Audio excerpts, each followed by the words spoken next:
एक बार की बात है, केरल के एक छोटे से शहर में सुल्तान नामक एक डरावना कब्रिस्तान था।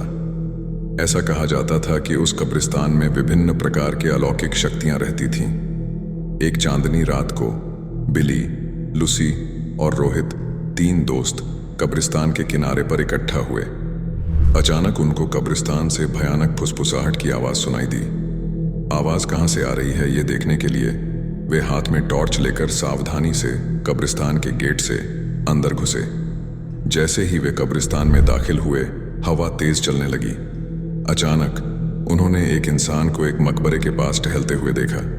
वो उदास और खोया हुआ दिखाई दिया, इसलिए बिली, लुसी और रोहित उसके पास आए और पूछा, कौन हो तुम और इतनी रात को यहाँ क्या कर रहे हो? तो उसने जवाब दिया कि मैं एक आत्मा हूँ और मेरा नाम अकबर है। अकबर ने उन्हें उस भयानक अभिशाप के बारे में बताया जो इस कब्रिस्तान के सभी आत्माओं को परेशान करता था। हर रात एक प्राचीन चुड़ैल जागती थी और कब्रिस्तान पर जादू करती थी और अकबर जैसी मासूम आत्माओं को अपने वश में कर लेती थी। अभिशाप को तोड़ने का एक तरीका, कब्रिस्तान के पीछे जंगल में एक बेड के नीचे छिपी हुई किताब को ढूंढना और आधी रात से पहले उसे नष्ट करना था।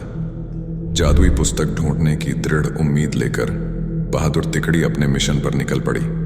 उन्होंने अंधेरे में मकबरों के बीच रास्ता खोजा जंगल में जाने के लिए और इस बात का ध्यान रखा कि आराम करने वाली आत्माओं को परेशान न किया जाए। रास्ते में उन्हें बोन्स नामक एक शरारती छोटे कंकाल का सामना करना पड़ा जो उन्हें जादू की किताब खोजने में मदद करने के लिए तैयार हो गया। वह कंकाल उन्हें एक पुराने आम के पेड़ के पास ले गई और कहा, इस पेड़ के पत्ते सब अपने पास रख लो।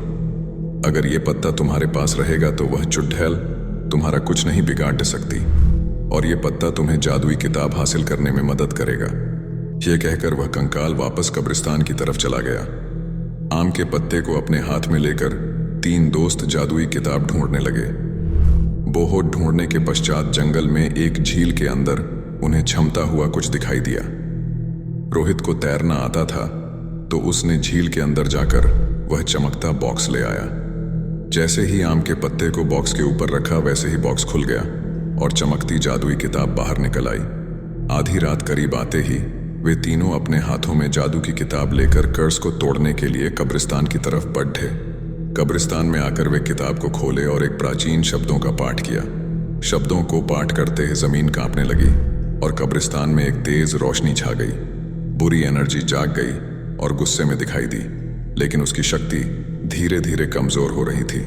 उसने बिली, लुसी और रोहित को जादुई किताब पढ़ने से रोकने के लिए अपनी जादुई शक्ति का प्रयोग किया, लेकिन उन तीनों पर कोई असर नहीं हुआ क्योंकि तीनों के पास आम के पत्ते थे जो उनकी रक्षा कर रहे थे। धीरे धीरे बुरी एनर्जी की सारी शक्ति खत्म हो गई और चुड़ैल भस्म हो गई। इस तरह बिली, लुसी और रोहित ने कब्रिस्तान में फंसी हुई आत्माओं को मुक्त किया और कब्रिस्तान में फिर से शांति छा गई।